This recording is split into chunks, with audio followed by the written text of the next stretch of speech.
Hello, welcome to Hockey on Tap podcast. This is episode 94, Lightning Storm. I am your host, Bill Dean, of course, here with my three co-hosts, Shorts Guy, Steve, and Schwim. We're brought to you by Primetime Radio, courtesy of Family and myself. You can find us on Twitter, Instagram, Facebook, YouTube, Apple and Google Podcasts, Spotify, and iHeartRadio. Please leave us a 5-star review if you would be so kind. Gentlemen, what are we drinking before we go into Schwim's antics? Before I leave and rage quit before the Schwim's pod. leave. So I have chosen a non-beer beverage tonight in honor of its return, its triumphant return this weekend. I am having one of the last of my original Cape May, on the way to Cape May, hard melted water ice, the red gummy fish water ice right there. Boom. Nice. Oh. And we lost Steve. And also because it is Florida Panthers red. And Carolina red, too. You that. suck. I was hoping you just said Florida Carolina. Panthers, and that was it. He got us both Panther with one burn. Boom. Ha. Hey, it's also the red for the Devils when they're not playing in the playoffs. That's not as clever. Yeah, sure. No. Who said Hey, that? Steve, you're going to lose both Letang and Malkin, so there you go. Ha, ha, ha, ha. Well, you got your wishing a concussion upon Crosby because you are a Ranger fan. Well, that wasn't a concussion. They said it was a neck injury. A concussion?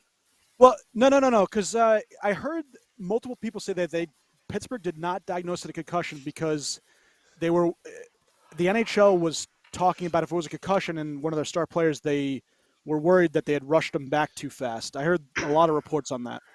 Elliot Friedman even said so. That Pittsburgh says it's not a concussion, and they were, Pittsburgh media reported it as such. well, then Somebody's lying. Elliot Friedman's wrong.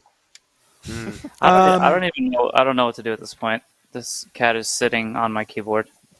Nice. Well, just hopefully it doesn't tap anything. Tappa. Yeah. All right, Shorts Guy. So you're drinking that. Schwim, what are you drinking before you go I off air? am drinking a beer that our good friend Esteban gave me. did? Where the wild hops are. Yeah. Oh, yeah, I did. He gave it to me. We had this over the weekend, and I got another one, so I'm going to enjoy it right now. It's it's very tasty. And Steve, I know Pretty you sure can't my show your drinks. beer without kicking a cat out of the way, but what are you drinking? I thought it was skunked. It smells like hot, Skunk? sick ass. Ooh. It must be a sour. Yeah, I don't know why it smells so bad, but it tastes fine. I'm drinking Victory. Everybody probably is familiar with Sour Monkey. This is Berry Monkey. I never had that which one. is a fruited sour, a triple sour, by the way. This is 9.5% alcohol, loaded with raspberries, and that's it. What is this thing? Very cool. Hey. All right. Oh, courtesy. Esteban, There he is. I have to ask, is your Yeah, pass it up. beverage very good? Oh, my It God. is. All right, my all God. right, we're getting out of this. I am drinking. Should I leave on courtesy that of- note? Yeah, you should just leave. I'm drinking courtesy of Warwick, New York. Penning's hard cider. It's Speculous, is what this bad boy is called, and is a Dutch cookie With two spiced A's. cider. How So, is that? Certain there's it's pretty lactose in it. good. Hold on. Period. It Starting, says boys. I'm heading apples, out of here. brown sugar, natural podcast for speculous me. cookie extract, almond extract, yeast, and sulfites. So no. This beer really gonna- stinks. Shrimp. So we'll talk about your lightning, I guess, afterwards. You'll hear me in the gonna be- background screaming. All right, Yeah, we'll please, talk about please, them at please. the end. Have a good pod. Sarah. Please put the camera Um, on you. Yeah, put the camera on you. Everyone's gonna want to see that. Just don't leave Yeah, the okay. mic on your ears. I'm going to leave the mic Cam. over here. Good. Okay, so let's get to what's on tap for today's episode. Here's our weekly snapshot. We are in the midst of round 2 of the Stanley Cup playoffs. Each game or each season, each team is at 3 games apiece. This is a mess right now. Anyways, so we're in the midst of Game 4 for the Tampa Bay Lightning and the Florida Panthers.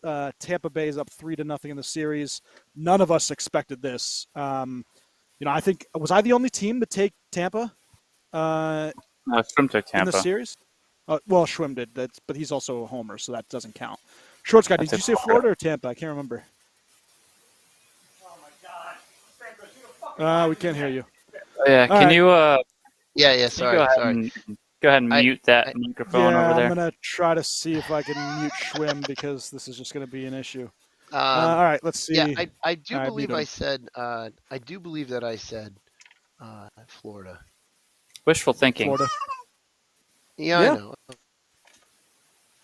But I expected a series. This series has been dreadful. In fact, the entire East series has been bleh. Well, the Rangers finally we'll talk about the Rangers Hurricanes afterwards. They finally made it a series. We'll get into that one. But the Bolts and Panthers, and we'll let Schwim talk about this afterwards too. But Cats are now playing Joe Thornton in Game 4, hoping for a spark. Huge Game 2 loss with the 1 second to go on the Kucherov to Colton goal. I'm not really sure what the defense was doing because Kucherov clearly cannot score from the back of the net, but they chose to instead throw two guys at him and leave Ross Colton wide open. I was looking at the power play for Florida, for the Panthers, and they're awful. And Shorts guy, we can't hear you, bud. Nope, can't talk to Shorts guy. Anyway, so Florida. No, that was. I was talking about. I had my microphone Gotcha. off. I just had to tell Schwim that his camera was not in a very good spot. So nice. Sorry. Yeah, so we could see playoff Schwim in action. Yeah, there we go. That's. I was just about Florida. They want to run this 4 forward and the 1 defenseman, and clearly for a different team that usually works, but they are so bad right now. I think they need to go 5 forwards on the power play and just make it dangerous and just go for it because they're dangerously close to going 0 for. Yeah, and they're dangerously close to going 0 for 28 in the playoff series, which is the record. No, they scored last game. No, they scored. Yeah, they scored 1 last game. Oh, they did? Yeah, it went 1 for 3 last game. All right, so then never mind. Forget that. But even still, but even still, to only have one power play goal like that, and being down in the series, 0-3, you've got to do something to spark your team. So just throwing 5 forwards out there. I mean, they took the risk at the end of the game the other day when they were down 3-1. They pulled the goalie with 5 minutes left. It wound up being a 5-1. Was it 5-1 or 6-1 ending? And it looked so much worse than it was. But at this point, you're not wrong. They gotta take a risk because otherwise, you don't want to have shoulda, woulda, coulda if you get swept. Yeah, well, they changed the power play lineup last game and actually scored on their first power play. So they did something, but still, I'm not sure who they end up taking out. They put Hornquist in front of the net. Yeah, I saw that one. Ekblad is at the point with Huberdeau, Barkov, and Reinhardt. So they went 5 forwards. No, Ekblad was out there. Oh, I thought you said. Sorry, I thought I heard you wrong. I mean, they can do 5 forwards if they want because someone like Alexander Barkov is so good defensively that you can have him out there as that point guy, and not that you don't lose depends. anything. Your point guy the point guy has to be. You can't just put a forward at the point in hopes that this.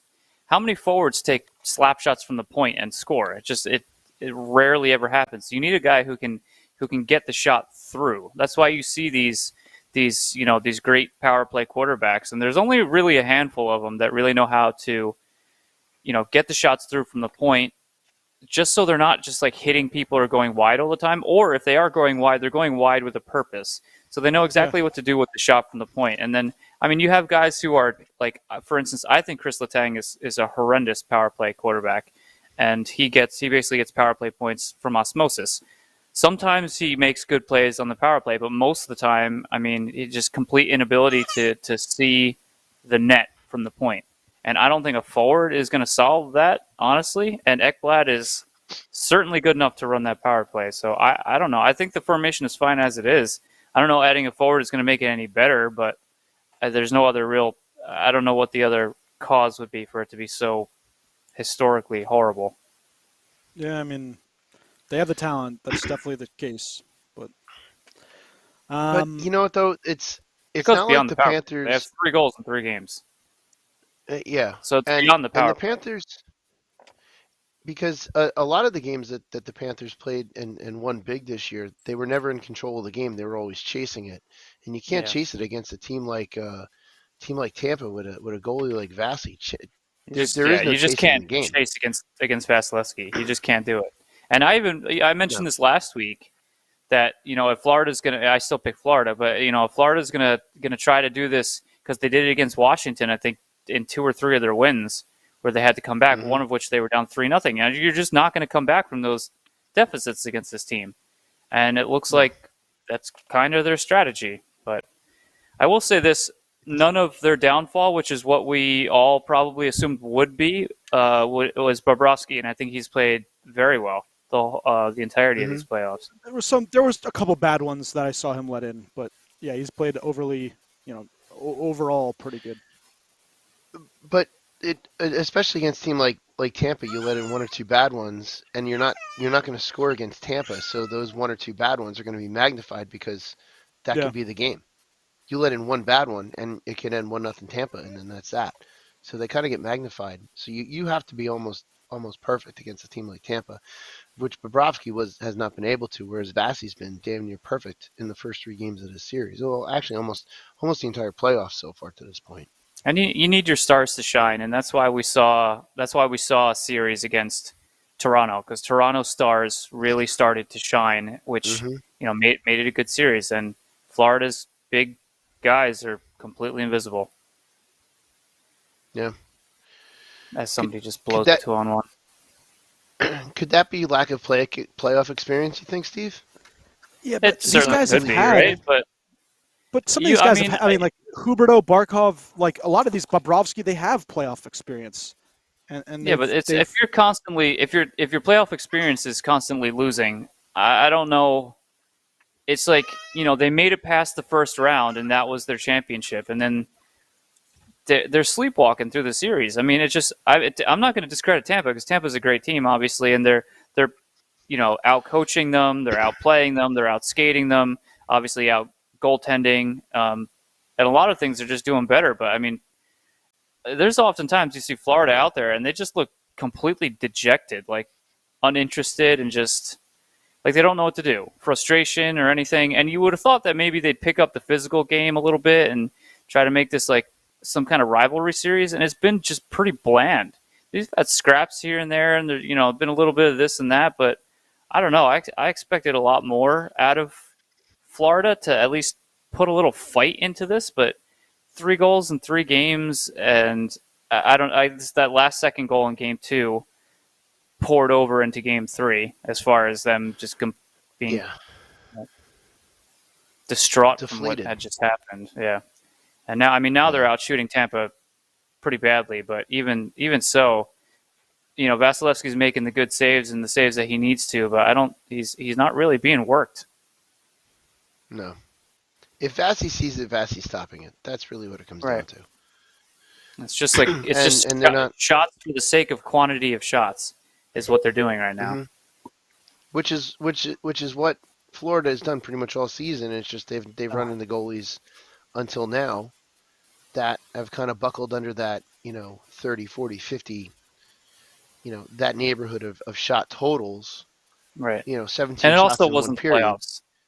Playoffs are a completely different beast. And with, regular season Vasilevsky and playoff Vasilevsky, I feel like are two completely different monsters. And, they're finding this out now. But even that aside, as well as I know, 17 shots in one period is a hell of a lot of shots. Exhausted from having almost. Oh, I froze. Losing Shorts guy a little bit there. There. But yeah, you're frozen. But I can hear you. But to Shorts guy's point, back. Oh, there he is. Now I'm back. I don't even know where I froze, so we'll just move on. No. You're just mentioning about how they've had 17 shots, and Florida's offense and overall has had quality opportunities. They just can't get it past a team that I think I saw Ryan McDonough just now has the record for block shots in the playoffs, for a career, and it's that type of ability to go right in front of a clapper from these top guys and stop it. He's done that. Too. You've seen, yeah, you've seen like Stammer do that. You've seen all their guys kind of take the initiative to, this is what they need to do to win a playoff series, and they get rough and tumble. Tampa's outside crowd is embarrassing. Yes. I'm sorry. we've been behind the scenes, and I don't want to criticize any fan bases here, but behind the scenes we have been pretty vocal about fan bases during these playoffs. I don't know. It's been a weird playoffs as far as fan bases go, in my opinion. I don't know if you are seeing the same thing, Shorts Guy. I know Dean doesn't because he's part of one, but. No. Hold on. I'll admit that at Rangers games, unfortunately, the issue is that you have corporate America and corporate New York that comes to these games. They get free tickets. They take those tickets from the real fans that actually go and enjoy games. Like that Saturday game that they had where they got the win against Carolina, that was a good crowd. It's when you have the suits that come in and sit in the lower bowl and they just yell shoot or they either want shots or fights. And those people aren't real fans. So, unfortunately, that's what shows on the TV. But there are a lot of loyal Ranger fans. You see it in the upper decks, in the 300s. Oh, they're in the 400s. Because that's the only those are the only priced out. The 300s, the 300s and 400s are the only affordable. Steve ripping on the Ranger fans. He's seeing the ones that aren't really Rangers fans, which is not all that fair. I've openly said that, and this is why I'm saying fans in attendance at the games that we're watching are. I don't understand, like Tampa, and I mean, I know that obviously we have one very loyal, very vocal, very knowledgeable Tampa fan in our podcast, but these fans are lifeless, and I don't understand what it has to take for some of these. I don't know. This is just seeing on the television who's there, and I've even said that probably 50% or more of MSG are just people who got free tickets. Yeah. Oh, thank goodness we're muted. Yeah,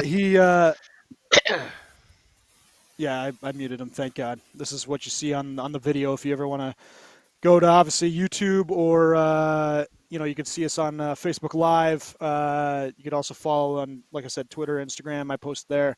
But yeah, you see this Cynthia at the end, just like giving him, cleaning up messes that this kid makes. Anyways, so. We'll talk about like the person at the end of a parade sweeping up after everyone. Yeah, I was joking around with Shrim about how he is like all the winning that he's seen in the last 2 years, and just his team being a Stanley Cup contender every single year the last 4 or 5 years. He is It's amazing that you can have so much anger for a team that has done so well for you and made you so happy over the last 2 years. He's the epitome of a Jet fan. He is a Jet fan in Tampa Bay Lightning clothing. That's what we endear all the time. Every game is just misery. Yeah, I've often said to Schwim and here, when he's constantly complaining about players on his team, I'm just like, just imagine when he actually has a bad player on his team. Yeah. What's the mentality? Actually, this is a good point. This is a good thing. So he's commented, and I've heard a lot of people comment about Corey Perry on his team and how he hates him. But he's the perfect boomer bust player for that team. It's either a god-awful play or he scores a goal, and you're like, how the hell did Corey Perry just do that? He's a fourth liner. You can't ask for anything more from a fourth liner than what Corey Perry is bringing.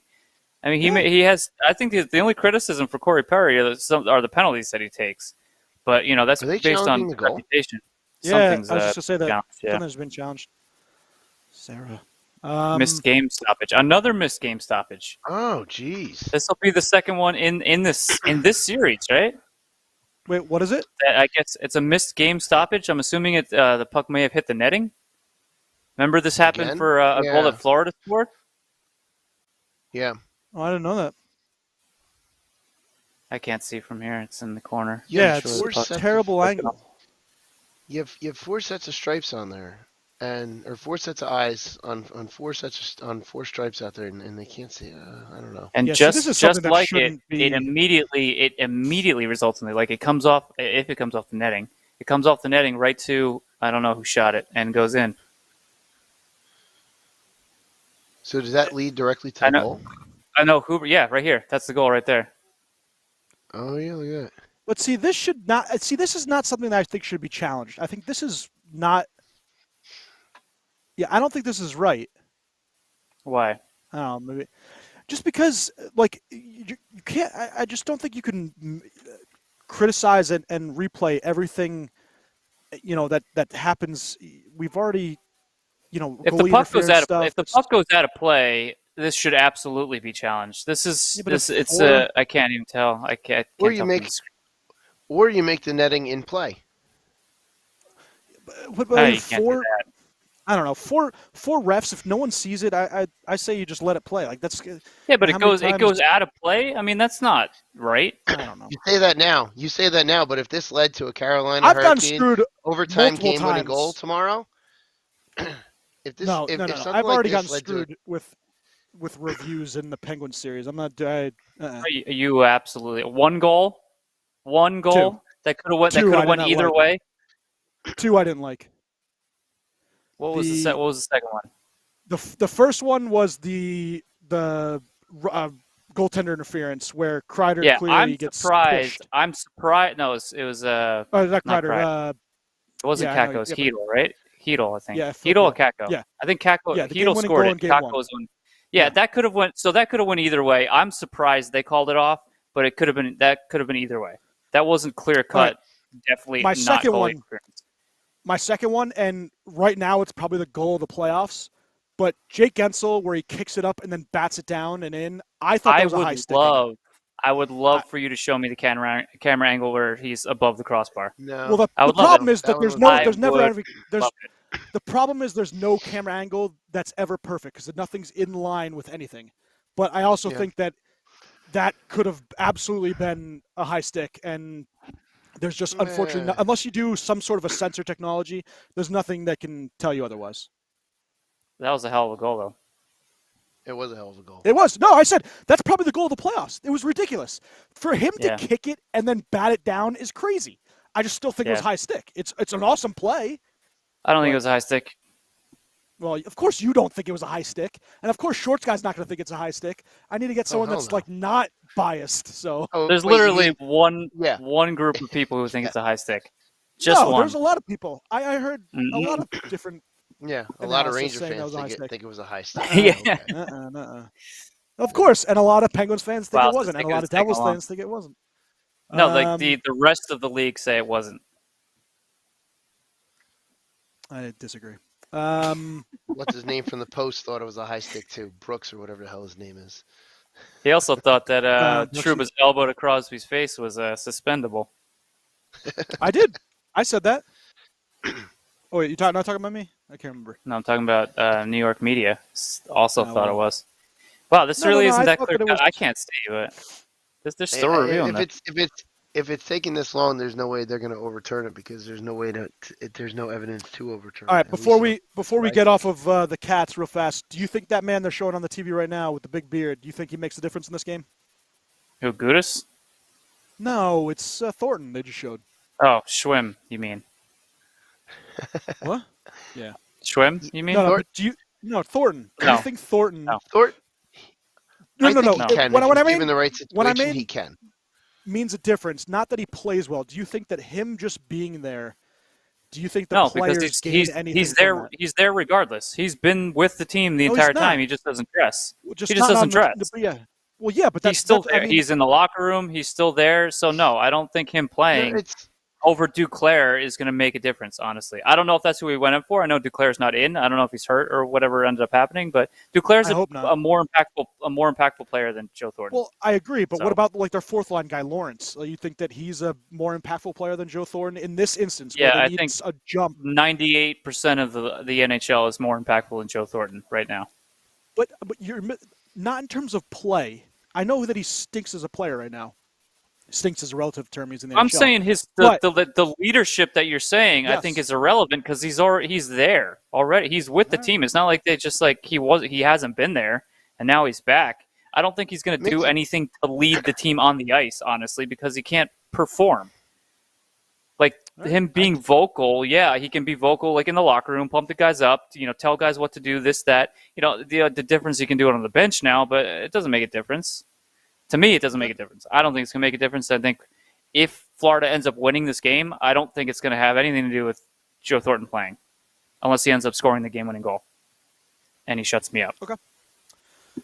All right, let's go to we'll go to the West after we'll start the Rangers Canes. So tough opening loss. When the Rangers basically gave up in the third. I thought in game one. I thought it was a great opening loss. Yeah, you suck. Game two, they couldn't score. They lose 2-0. Another great game. The Brennan Smith goal on a 2-on-1 on a penalty kill. I don't understand that Rangers could let that happen. Game three was a little better. They were able to get some timely goals from their leader Chris Kreider on the power play from Mika Zibanejad. So they need their big guns to start going. I think Artemi Panarin's still hurt. Because he has been noticeably bad the entire series. At the end of the game, I don't know if you saw this, but Max Domi with the cross-check to Ryan Lindgren's ribs, which is what's kept him out of a couple games in the past series and this series. Then there's a little skirmish and stuff. By the way, Ryan Reeves was out on the ice when this happened, but Gerard Gallant called out the Hurricanes for that cheap shot. He also referenced that they had someone in Reeves who would finish the beef, and basically he was their, final tally guy. They called it off. They called it off? Sorry, they called it off. Oh, yeah. I'm watching Swim Cam. For the reaction. It's flustered.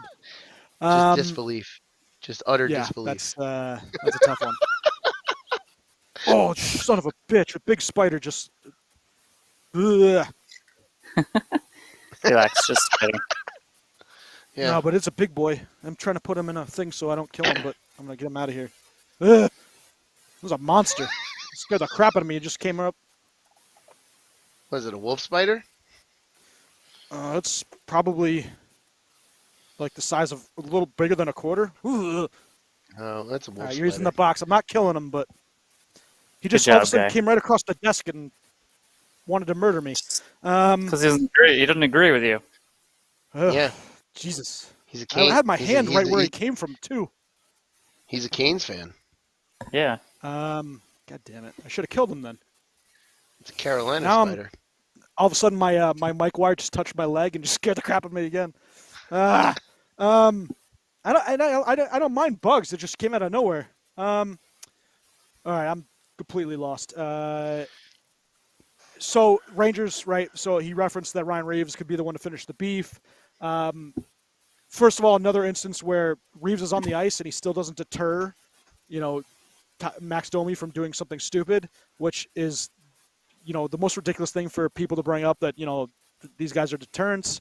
But I guess my question to you guys is this something that, when you have a playoff series and you have an instance like that, do you actually think it transfers to the next game, or do you think it's done, squashed, and then, teams kind of just forget about the last game of the playoffs?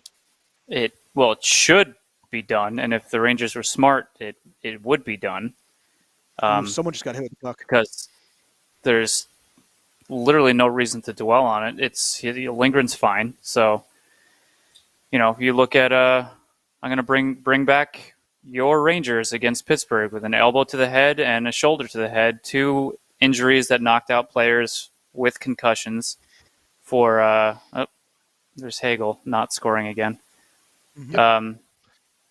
And Cam. for Gotta for remember, I those gotta watch Pittsburgh, film more. not that, and we were even talking about that somebody's going to try and step up the Truba in the next game, and nobody did No one did. because that's how they're coached.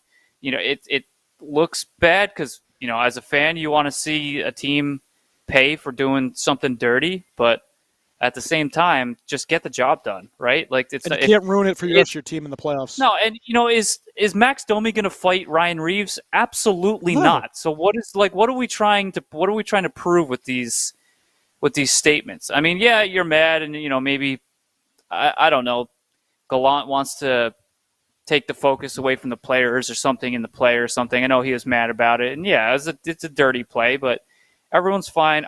In my opinion, I think the Rangers move on and they're fine. Maybe the series gets a little more physical. Lord knows it's been the dullest series of all of them. The first right two games now. were bad. Yeah, first two games were bad. Even last game wasn't great. I mean, it was better for you because they It won, was more but competitive. it's It was more boring competitive play. between both teams. Yeah, yes, but I mean, it doesn't. And Reeves can throw his body around and he can hit, and he'll hit some players. But again, it's just I don't know. It's just what he does every game. So is he going to do any different next game? No, probably not. He's going to play his role. He's going to hit. He'll maybe try to get in a guy's face here or there, but he also will get penalized for it. So you have to be cautious. You move on. This isn't the regular. Maybe in the regular season you do something a little more, but this is the playoffs. It's a 2-1 series. You're home. Yeah, maybe a fight can pump up the crowd, but no one on that team is going to fight Reeves. Nobody. He played just about 8 minutes in Game 3. If he plays more than that, Gerard Gallant's an idiot. It's a detriment. Yes, if he plays more than that, it's going to hurt the team. Bottom line. The other thing is the kid line has sparked New York's offense. The line of Hedel, Capo, Kako, and Alexis Lafreniere. Last game, Hedel was actually moved to the top line with Mika and Kreider, but that line, those three kids have been buzzing, which is really good, especially for the growth because New York's eventually going to need one of these two guys between Capo and Lafreniere to really take top 6 minutes, especially next season. And then someone like Phil Hedel, who the Rangers are going to be cap strapped to keep one of or both of Kopp and Ryan Strome. He's going to be a vital piece that maybe he can develop in that second line center, and you don't have to get these guys to really long term deals in order to kind of bite that cap hit. But so they've been pretty impressive, and it's Rangers are looking tomorrow to really step up and make this an even series at home. Hurricanes are still not won on the road, which is an amazing thing. Yeah, they did right off the face. But on the one Kucherov. bright side for Carolina, I guess, to take out of that loss, they didn't get smoked because they got killed every game in Boston. Yeah. Oh, they're talking to the ref about something. Oh my God. Mm-hmm. There's gonna be You have to else? do Okay, it was awful face-off win. What could they possibly down be 3-0, talking you gotta about? do Could the center have touched the puck with his hand or something? That's a penalty. I don't think you can. Can you review that? No, he uses maybe. Yeah. Ooh. I don't know if That would be a hand pass. That's not reviewable, is it? Apparently it is. That's absolutely a hand pass. Yeah, 100%. Yeah. Wow. Could you imagine? Should I unmute Schwim right now? Please. He might blow up. Please. Yeah, I'll quietly. I mean, they're legitimate. It's not like I just don't know. Can they review this? I mean, it looks like they. Yeah, they are reviewing. Yeah, they are. They are reviewing wow. Look at all these Lightning fans that just bought their jerseys in the last 2 years. 2 years? maybe this morning. That's a hand pass. Yeah, Schwim knows. He's not reacting to it. He knows it's a hand pass. He knows. Wow. He knows. Just like the other one was. If it's out of play, there's nothing you can do about it. It's not like it's not a BS call or something. It is what it is. No. And it sucks to stop play so often for reviews, but I'd rather the call get right, especially in a game like this. Yeah. I guess because it's playoffs. I don't know. Yeah, well, it's not a penalty. Yeah, They it say is a penalty. No, it is a penalty. because off the face-off you could do that. Yeah, Yeah. but they can't call it as a Yeah, you penalty can't. now. That I don't know. That's what I All guess they're right. talking about on the Well, TV. apologies to all the people that are listening and not watching, but Tampa Bay off a face-off. Andre Palat used his hand to pass the No, puck it's back to Sorelli. And Kucherov. Oh, that's Sorelli. we're just waiting for Schwimm's reaction. Anthony Sorelli, passes the puck back with his hand, with which off a face-off you're not allowed to use your hand to move the It's a puck. penalty. Yes. Kucherov shoots and scores to make it, once again 1-0. So there's a coaching challenge from the Panthers. Must be another Actually, 10 how many minutes. coaching challenges can you have in? I was just wondering that, too. Unlimited. Can you have As long as you unlimited? get them right. As long as you get As them long as you right. keep winning, No, right? it's unlimited. It's just every time if you're wrong, you get a penalty. Yeah, I okay. believe. Yeah.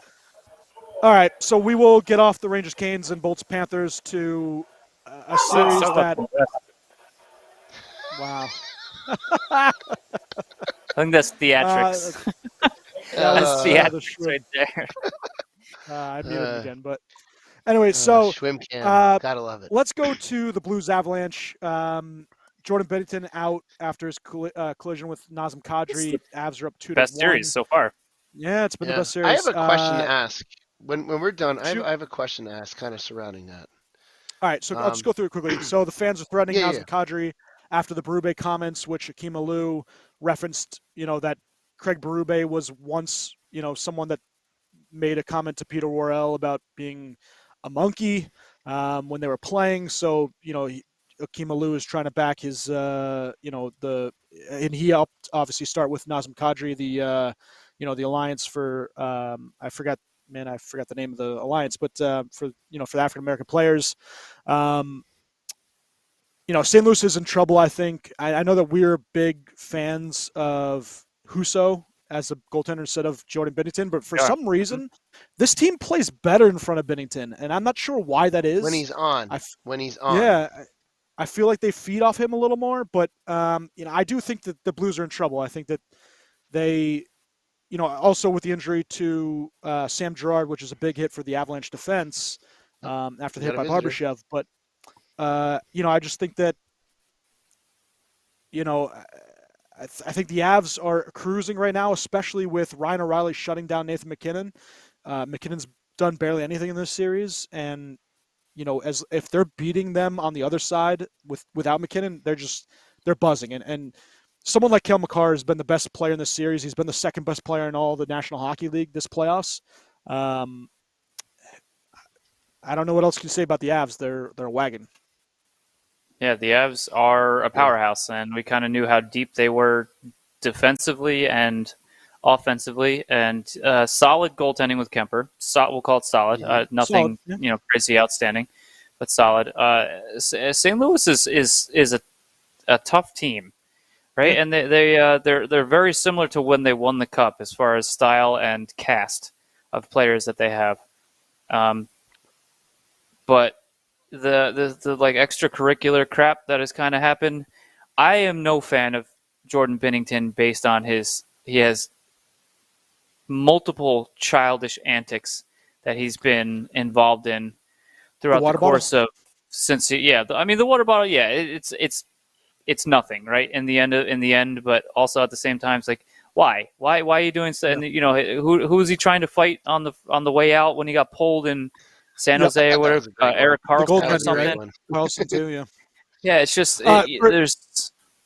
For those who don't know the reference to water bottle, at the end of the game, Nazem Kadri was doing an interview with, I guess it was TSN or it was someone. He was doing the interview with them, and all of a sudden he gets hit by a water bottle, and he looks over to see who threw it. Apparently, it was Jordan Binnington threw a water bottle at him because he was upset with with what had happened. Yeah. And Nazem Kadri he's got a reputation, all right? So I personally thought the play was pretty 50-50, to be honest. He definitely got a shove. Whether or not he tried to avoid him, after that, but you can some of the blame has to lay on. In fact, I don't remember who shoved him, but I don't know. I think Husso has been a better goalie, so I don't know that. But you're right that once they went to Binnington, they've played a lot better. So Could it hurt them? Yeah, it certainly could. But I think Colorado's probably winning the series regardless. But because they're so good. Quickly, the Avs won the first game in overtime, 3-2. Blues came back at Colorado, won 4-1, and then the last game, Avalanche beat the Blues 5-2. The game tonight, 9:30. All right, let's get to Another the crazy mess of a series. Absolutely crazy. The Battle of Alberta, Flames, Oilers. We'll go start from the beginning, right? So Oilers in game one looked awful. Mike Smith gets pulled early. They lose 9-6. The Flames win 9-6. It was fantastic to watch if you like hockey goals because these guys were just all over the place. Next game, Smith has 37 saves in the game two win for the Edmonton Oilers. They won 5-2, I believe it was. 5-3. Then game three happens. Mike Smith has 28 saves in the game three win. But at the end of the game, about 9 minutes left is where things got really interesting. Milan Lucic runs Mike Smith in game three. It's not quite Ryan Miller 2.0 where Lucic gave him a chicken wing as he destroyed Ryan Miller, if you guys remember that game, which he did get suspended for, which was absolutely crazy to me. But it was definitely intentional. You see him extend his arms, but he does slow up. And I think Sutter even, said at his press conference at the end of the game that, if Milan Lucic wants to run him, you'll know that he's going to run Mike Smith. So definitely, contact that was, forced but not a wrecking crew.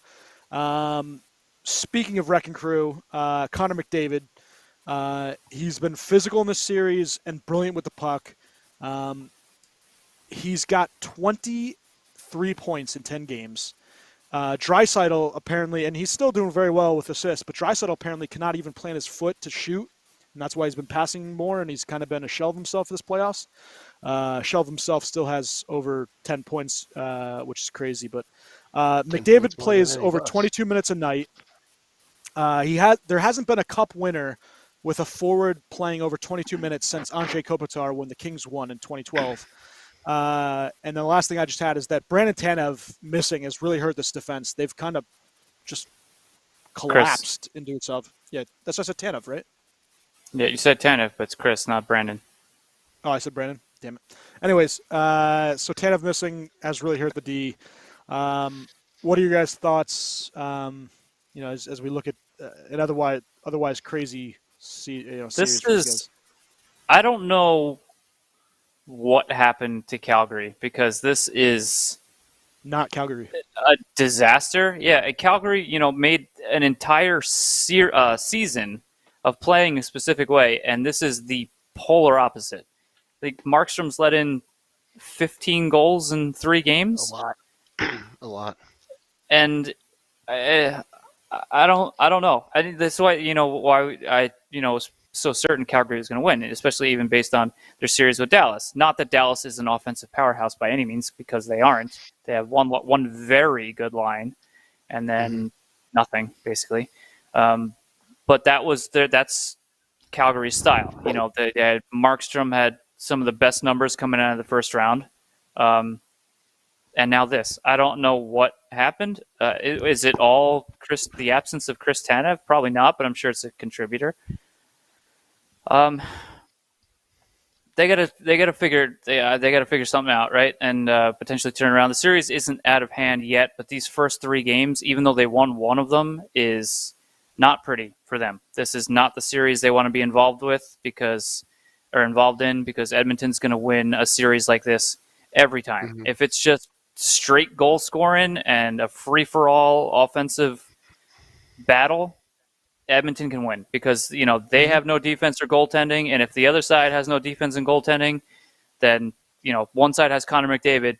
There's your deciding factor right there. So this is the series Edmonton wants to be in, and, I do think Calgary has the ability to turn it around. Darryl Sutter can get these guys focused and back on track, but hopefully it's only 2 games to 1, but hopefully we'll see something a little better because it's been a weird playoffs, right? Because you have the St. Louis Colorado series, which has been very good with some controversy, physicality, goal scoring. You have Calgary, Edmonton that has just been a defensive disaster on basically all sides. They're like inline scores. They're inline scores. Yeah. Yeah, and then you have the opposite over there in Carolina and the Rangers, where it was pretty much completely lifeless until Max Domi decides to put a cheap shot on Lindgren there. There's just like nothing. You'd think there'd be more bad blood or something, but it was just 20 or mid-20s shot totals, right, for the first two games, something each side. Just I don't know. And then there's this series, which I don't even know what's happening here. It should have been probably should have been the most exciting series out of all of them, and it could very well end in 8 days, right? No, less than 8 days. How many? When did the series start? Tuesday. This will end in 7 days. 7 days. Yeah. Over. So just in terms of goals scored for the series, so the Tampa, Florida, not including today, is at 14 goals. The Avalanche, St. Louis Blues is at 17 goals. The New York Rangers Hurricanes series is at 8 goals total. And then the Calgary Edmonton series is at 15, 20, 27, 28 goals. Yeah. 8 goals versus 28 goals for a 3-game series. Yeah, it's crazy. It's a slight difference. So, yeah, I mean, you look at Connor McDavid, and he's like I said, I think he's playing at another level. He's been physical, which the team's kind of fed off of that. He's been, taking, big time checks. He's been giving big time checks, which is something you haven't really seen from Connor McDavid before. Him and Draisaitl lead in points at 23 and 19. Now this is respectively in 10 games each. Kucherov is next at 15 points because he didn't score today. So he's at 15 points. Evander Kane's played pretty well. He has 10 goals. He leads the playoffs. So my question to you guys is, if Edmonton wins this series and goes to the next round, and Connor McDavid finishes with 30-something points in 3 series, but does not make the Cup final, could he be on the Conn Smythe Trophy ballot? No. Even though his team has not made a Cup final? No. No, I think he's got to make to the final. Okay. Yeah. In order, he's single-handedly bringing his team. I know. Yeah. No. What he's doing is incredible, but it's hard enough for a guy from the losing Stanley Cup final team to win a Conn Smythe. For a guy to lose in the Western, for a guy to lose in the Western Conference I think Jaguar Finals. earned it. As much as I would have loved Brodeur to win it, I think Jaguar earned that Conn Smythe. Jaguar was a beast. No, I don't disagree. And they went to 7 games. If that doesn't go to 7 games, I think Brodeur absolutely gets it. But I mean, he is the only reason why they were where they were, and it was something I don't think we've ever seen. And the crazy thing is that they lost the Stanley Cup, but I don't think I've seen. I don't know if you guys would argue a more deserving Conn Smythe winner than him in that playoff run. I mean, you have guys who are incredible contributors to their team winning, but I have never seen a guy in every single win and game that they played throughout every single playoff game be the reason why they won. Yeah. No, I would agree. Last year, Vasi was very, very good. And I know that team is a juggernaut, but he was really good. That would probably be the other one I'd say.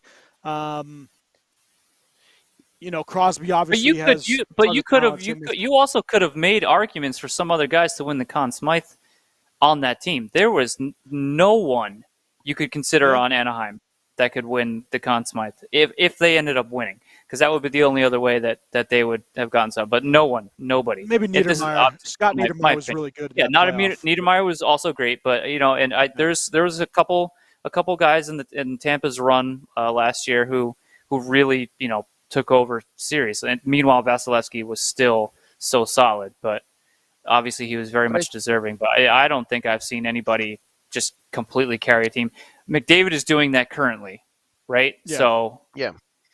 if they But I make think- it to the finals and lose in some sort of fashion, and he ends up with like 50 something points or something, maybe he gets consideration.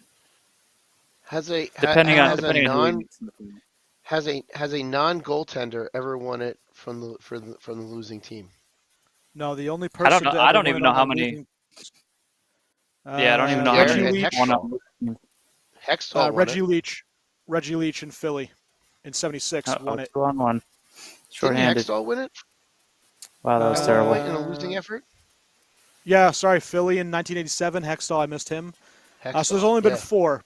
So it's Jay Giguere, it's Ron Hextall in '87 for Philly, it's Reggie Leach for Philly in '76, and it's Glenn Hall for the St. Louis Blues in '68. All goaltenders. pretty- Yeah. So it's I guess kind of It has would to be be. No, interesting. Reggie Leach wasn't a goaltender. He was a forward.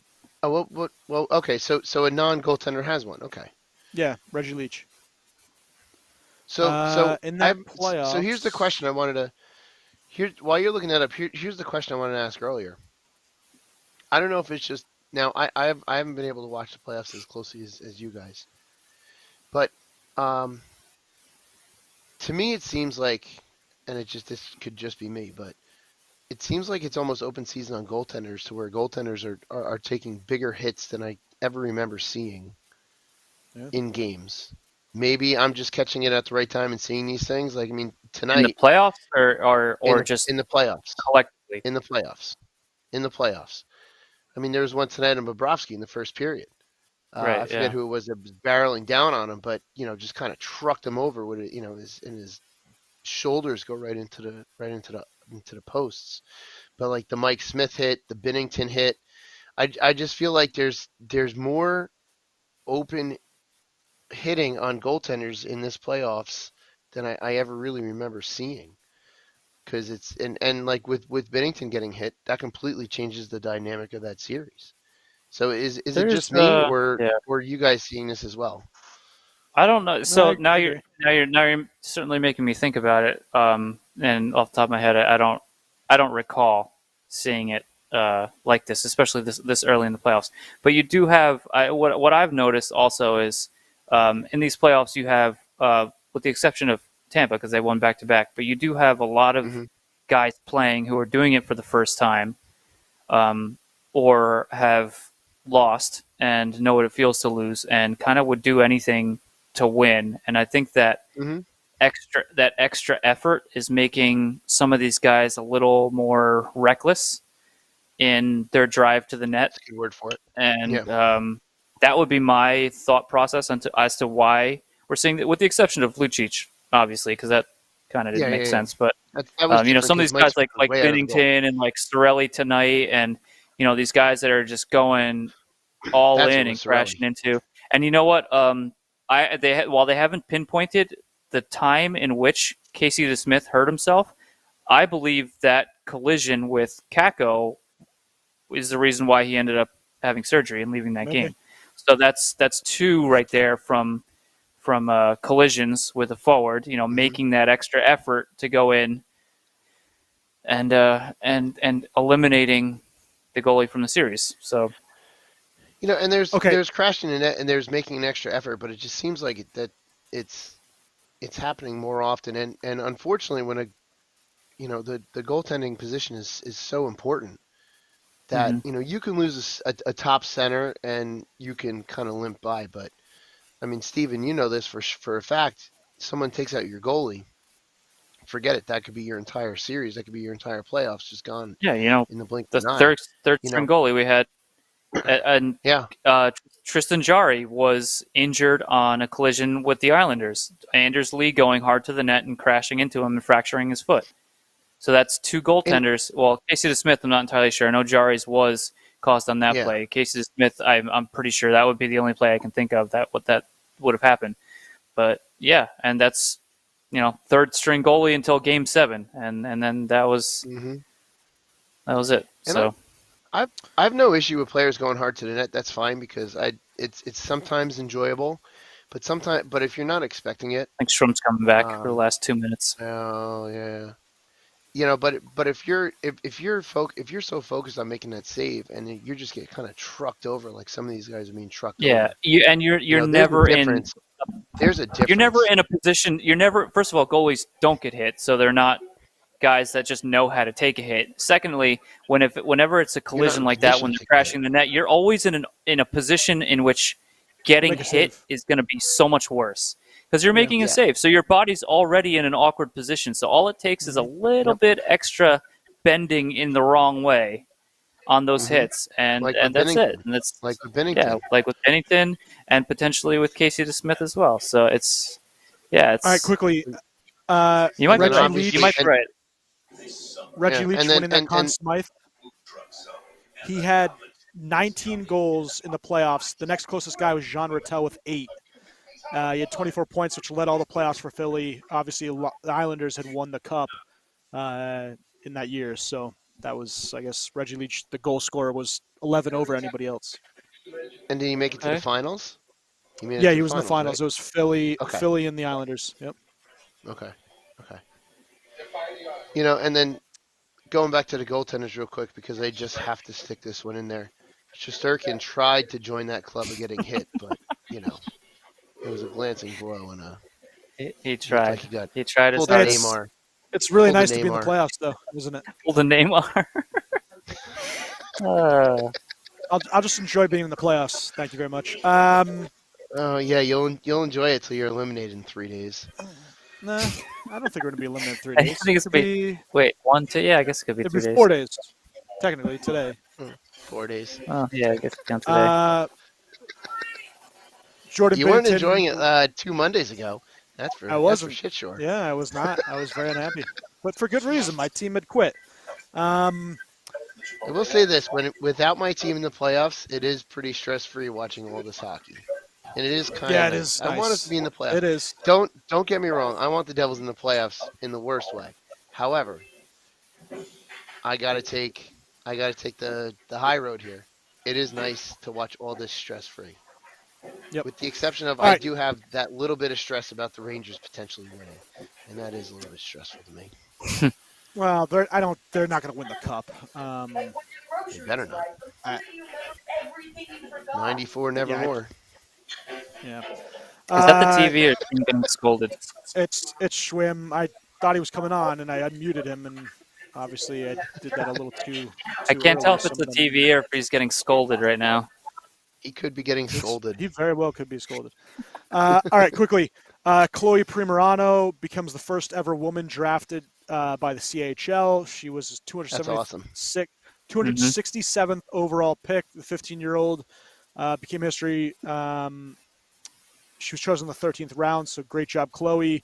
She is breaking barriers so that my daughter can eventually become the first ever woman drafted in the NHL. A couple other quick things. Yeah, I would take that. That's fine. If she needs to be drafted by the Devils to become the first ever woman to be in the in the NHL, fine. I'm good with that. I'd be first in line to buy a Dean Devils jersey. I'd be first in line. You would not be first in line. I would be first in line. Rick Bowness steps down in Dallas. He coached 3 seasons with the Stars after taking over Jim Montgomery. His .577 win percentage with the Stars was 16th in the league. He had a contract ending at the end of the season. He led Stars to the 2020 Stanley Cup Finals and is the leader for games coached, whether head coach or assistant in NHL history, with 2,562 total games coached. That's crazy. Barry Trotz has some pretty good options right now. Yeah. Well, so that's going to be my next question for you guys. So quickly, there's rumors that Tocchet is going to be interviewed by both the Stars and Detroit. Kevin Weeks and Ray Whitney are interviewing with the Sharks. Barry Trotz is set to interview in Philly this week. Also, Winnipeg and Vegas are interested. Trotz and Philly would suck. Yeah, it would. Big time. So so here's my one question. Out of the teams that need coaches right now, which one would you take? So you have Dallas, you have Vegas, you have Chicago, Winnipeg, Detroit, and Who am I missing? Dallas. Damn it! Dallas, Winnipeg, That's Detroit, yeah, Philly. Philly. Vegas, Philly. That's what I was missing. Philly. Which one? How would you rank those in order? Mine off the If you're cuff. the Most coach, most appealing for a coach. Yeah, most you're the- appealing. if You you're want to the go to for. coach- So you're Barry Trotz. You have a 5-year offer from all 6 of these teams. Same amount of money. Doesn't matter. Which team do you choose? Vegas, without a doubt. Okay, so Vegas is your number one. You Yeah, wouldn't they think need of any other team. whoever GM needs to figure out how the heck to get past this salary cap issue. That's not Trotz's issue, but yeah, I mean, But how can you turn down a that coach that with- roster, right? With all the turmoil that goes on in Vegas, and you can see everything changes all the time with Vegas. Although My a lot of that, there's argument that a lot of that could have been Pete DeBoer. So maybe. it wouldn't shock me. Wouldn't shock me. So my other 2 teams that I was going to throw in there, and I think my Dallas would number be cool. 1, I have Dallas at 3. I had Dallas at 3. I had Vegas at 2, and my number 1 is the Detroit Red Wings for 2 reasons: the young roster and the young talent they have, and the group that they've built, and Steve Yzerman. And you see what he's been doing with Toronto, with Tampa, and you can see that he clearly knows how to build a roster. And if you're going to coach the next 5 years, this team within a year or 2 is going to be in the playoffs, and they're going to be a serious contender because of all the young talent no. that they have. You really don't think they so? will not. They will not be a serious contender for multiple years. They have good young. They have good young talent. Okay, good young talent. And Mo Sider, Lucas Raymond, maybe Nedeljkovic, and then they have a couple other young guys who are also pretty good. But Dylan Larkin. I still consider Dylan Larkin pretty good. I'm not. That's Great second center, sure. Yeah, but with Dylan Larkin, he is what he is at this point, and so you kind of know what he is. But the rest of that roster just flat out stinks, and they're in a similar position as the Devils. As far as young talent and positionally the young talent, although they might have a goaltender in Nedeljkovic, who knows if he ends up in Mackenzie Blackwood territory as being kind of hopeful but sort of a bust. Yeah. But yeah, they need to fill out the rest of the roster, and the rest of the roster is quite lousy. And I do think Yzerman will continue to draft well, and some of these guys will develop into good players. But I mean, they're still quite bad, and they have a long way to go. And yeah, Trotz could be a guy who could turn that around and get these young guys into a system. But I am not terribly enthused by having a Trotz system in a young, talented, skillful team in Detroit. I, as a hockey fan, am not looking forward to that. But Yeah. I think he could. Well, He could fit that's why reasonably well in Vegas because Vegas Yes. can compensate because they have superstars right now. So and they you have know, a they have- roster I they believe have that can play superstars. defense that way. yes, they have the pieces, and obviously you have Mark Stone there, who hopefully he comes back healthy as their captain, who can lead by example there in his system. But then you could have a disgruntled Jack Eichel by the end of this coaching tenure of Barry Trotz, because I don't see that mixing well. But It would be like Barzell 2.0.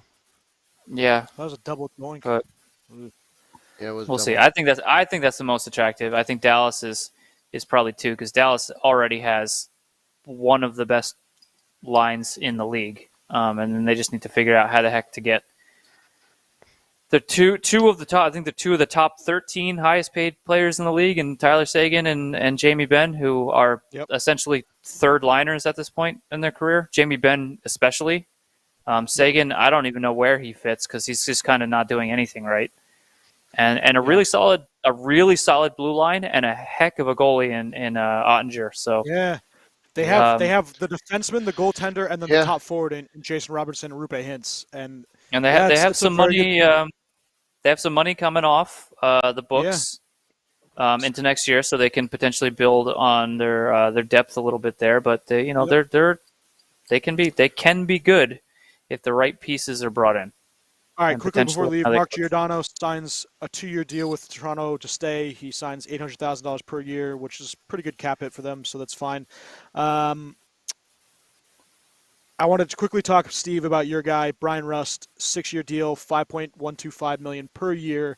I made a joke about it in the beginning about, you're losing both Letang and Malkin. I don't think that's true, but I do think one of them goes. So it sounds like more going to be Chris Letang that's going bye-bye.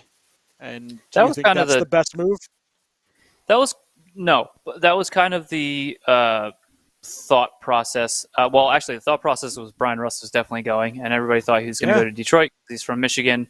Instead, he takes a pretty massive hometown discount, in my opinion, and according to Evolving Hockey, that projects the likely contract term for free agents based on comparable players, had him at 5 years, $7.6 million. Is what he could have earned on the market, and he takes a $5.1 million contract for 6 years. I mean, he could fall off a cliff. I don't really see it happening because he's been pretty consistent over the past years. I didn't realize he was 30. Yeah. I didn't know he was that old. Yeah, he's 30. So it'll get him to 36. So he's obviously gonna decline at some point. But at $5 million, that's not.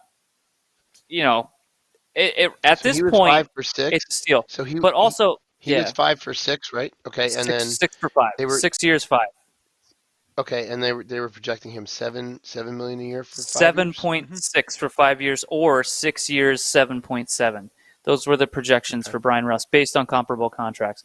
So everybody sort of thought Letang was number one priority, and they would pretty much give him whatever he wanted because, one, internally they have no replacement for him, and even on the market, whoever they end up potentially bringing in is going to be paid as much or more. To replace him. So he's basically, at this point, he's irreplaceable. So he has to be a number one priority. Everybody pretty much assumes Malkin's going to just sign for whatever. He's probably going to take a 3-year deal for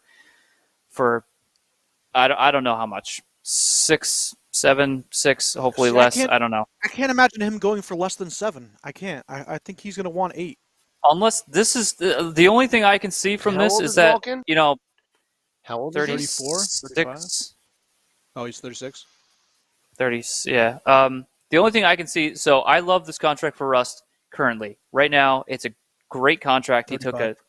He only got like a $1.5 million raise. And, he was grossly underpaid throughout these years based on his statistics and comparable contracts because he was only making $3.5 a year. But if these other guys, Malkin and Letang, and, they have their set, Malkin's, said he's already a rich guy. He doesn't want a big contract. So everyone just kind of assumes he's going to sign, and they'll figure that out. Letang is the tough one because the guy wants to get paid, and you kind of have to – you can't blame him because based on how many minutes he plays number one power play, number one PK. He just had a career year as far as assists go, and I think points, definitely assists. So, yeah, he deserves to get paid. So how they manage that, I'm not entirely sure, but – Russ definitely set an example by taking this huge hometown discount, and now these players they're a brotherhood, and these guys they want to stay together, at least for the next 3 years. I know Malkin or Letang wants to play longer. Malkin wants to retire a Penguin. Letang wants to retire a Penguin. But if they can see what Rust just did and kind of follow suit, I think it's a pretty solid leadership role. And now it seems like if Rust continues on playing as well with Crosby, you have Crosby's 2 wingers, Gensel and Rust, as probably the biggest steals in the league if they continue to just produce as they're producing. Gensel could potentially do more, or I think Rust kind of probably is what he is at this point. But I mean, Gensel makes 6. Yeah, Gensel makes $6 million a year. He's a 40-goal scorer. Brian Rust is a point per game guy, and he's making 5. So you can't. I mean, that's their immediate future because you have aging scars, obviously.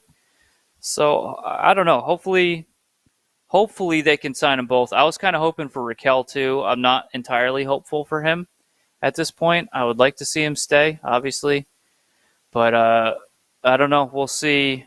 We'll see. It's up to the players at this point. Klingberg's the only real defenseman on the market that would be worth an extent, potentially. shot, but Klingberg's going to make more than Letang would. But he's also 6 years younger. It's all down to term at this point. Klingberg is going to bring the same. Although I would love Klingberg on the power play, to be honest with you, over Letang, because he's an outstanding power play quarterback. You know what? But if I was you, I'd rather say see you later, Chris Letang. See you later, Evgeny Malkin. Give the money to Johnny Gaudreau. Put him with Crosby. See what happens. I don't know. They don't. They also don't have. They also don't have an immediate replacement for Evgeny Malkin as a number 2 center. I know sometimes he can drive you crazy. He still came back after the surgery as a point per game guy. Over point a game. Yeah. So internally there is no replacement. And again, on the open market, I don't think there is a number two center point per game player. Management and Bergeron's not. He's either signing in Boston or retiring. Right. There's no other option. Technically, but yes. Would I take Bergeron as my number 2 center? Absolutely. But he's not going anywhere. He's retiring or staying in Boston. There's no other option there. It was just like when Rask was hitting the market and everyone was like, oh, maybe Rask will sign here or there. And it's like, no, it was either Boston or nothing. Going nowhere. Poor guy. The other 2 forwards that are available are Claude Giroux, Vincent Trocheck. And they're all going to demand more. Malkin's going to take a pay cut. It's the bottom line. He's going to take a pay cut. And he's going to take less than what he made. He was making 9.5, I believe. 9.5. He'll make less. So that'll add a little bit of cap space there. But you almost want to see this though. Like these are the things that you kind of want to see with these guys taking pay cuts like this to stay in Pittsburgh and to finish out as Pittsburgh Penguins. That's, to me as a fan, that's what I want to see my players doing. Like I want to see them get paid fairly. That's one thing, but to have a little dedication to the team that brought you into the league and to the team that brought you so much success, I think that speaks more volumes than anything about these players. Yeah, there's some guys that will leave. Like you win a cup, right? You just win a cup. The guy's a UFA, and he just wants to get paid, and you're just like, thanks for helping winning us this cup, but you deserve to get paid. We can't pay you that, so go collect your money. And there's circumstances like that. But these lifers, like Crosby, like Malkin, like Letang, 16 consecutive years together. Yeah, you want to see him retire, and they're still effective players. I mean, they're older, but like we said, Malkin point per game, Letang career year last year. Obviously they need to stay healthy, but you hope for a hometown discount. You can't expect a hometown discount because guys want to get paid, and you can't blame them for wanting that. But I don't know. We'll Rangers see. Gave 9.5 to Adam Fox. I'm confident they'll keep both. To be completely honest with you, I'm confident they'll keep both. I would love Fleury to come back as a I don't know what kind of pay cut he'd take, or even if ownership would go after it, or even if Fleury would want a situation where it would be split time 60-40. But Jari is the guy, and he proved it this season that he's the guy. He wasn't great in Game 7, but obviously he was still very hurt, and he tried his darndest to come back, so you give him credit. But I would still, obviously, everybody wants to see Fleury retire a Penguin and, come back for a season at league minimum. Would he do that? I don't know. To be 60-40, no idea. They also say Minnesota's going to try to keep him. And that's probably a better situation for him. If Fleury went back to Pittsburgh, I don't see how he couldn't make up some money, even if he took league minimum. I don't see how he couldn't make up some money in local advertising dollars around Pittsburgh. Or bonuses. Yeah. Or bonuses, yeah. I mean, but playing bonuses as a goaltender gets a little bit sketchy sometimes because if you're not going to get the games that you're going to need to get those bonuses, it can turn into a disaster. So yeah, but I don't think you would hate to be a situation where they're pressured into playing him or just to get the bonuses, just to get the bonus, or you even have someone go, hey, sit him tonight so we don't have to pay him that bonus. Not to say that Pittsburgh ownership wouldn't. But I'm just saying, sometimes with goaltenders and performance bonuses, it's a Yeah. little bit different. I will. right. I will construct a wish list at some point and go down what I would prefer to happen this offseason. There you go. Okay, Maybe we'll we get should into all that. do that. One has been Yeah, accomplished. Yeah. Well. All right. Couple of trivia questions that we got out of here. Which Hall of Fame goalie has the record for most Stanley Cup playoff losses? Which Hall goalie of has Fame playoff goalie. losses? Oh, breakaway. Is that Hagel again? Nice save. Yeah. Nice save. This guy. Oh man. Okay. I'm gonna say Patrick Waugh. Patty Wall's the answer. He has 94 Yeah. Stanley Cup Man, playoff you losses. didn't even give me a chance to answer there. Well, he answered it. Yeah, well, right, I, at you least, can I ask could have the thrown first. something out. What I think bird-loving Schwinn might have been goalie- killed. He might have. I think, yeah. What Cynthia might have bird-loving finally killed goalie him. holds the record for most consecutive wins in one playoff loss? One playoff season. Is Most it consecutive wins. Eddie the Eagle? Shorts. Bird-loving goalie. It's got to be, it's got to be Belfour. Yep. 11 straight in Yeah, look at 1992. 2 for 2. And then my last question: who are the Connor McDavid is chasing the elusive 40-point playoff, 40-point playoff totals? Who are the only two players to hit 40 points in a playoff year? One is Gretzky. Mhm. And is the second Malkin? Malkin has 36. 36. Okay. I Short. thought it was closer. Who is it? Man, I'm gonna be terrible. My guess is gonna be wrong, but I was gonna say Guy Lafleur. No, it is another Pittsburgh legend, Super Mario. Is it Yarmer? Is it Mario? Okay. Super Mario. Yeah, it would be. Yeah. We got equipment malfunction here. Broken clip. All right, how's your beers, boys? I'm pretty Great. sure mine is. Speculous. I'll get it a 3.75. I think this is normally pretty good. I've had it before. This Nah. particular one was not. Not good. So I won't rate it tonight. I give this one a 4, and I'm gonna Hey, get it's some not more that this weekend. nice. Hey, Cynthia hasn't Unless killed that's him. Cynthia. Cynthia, are you Could be posing Cynthia. as Schwim? I unmuted him. Shrimp, take her home. Tampa Bay sucks. Oh, all I right. think he is.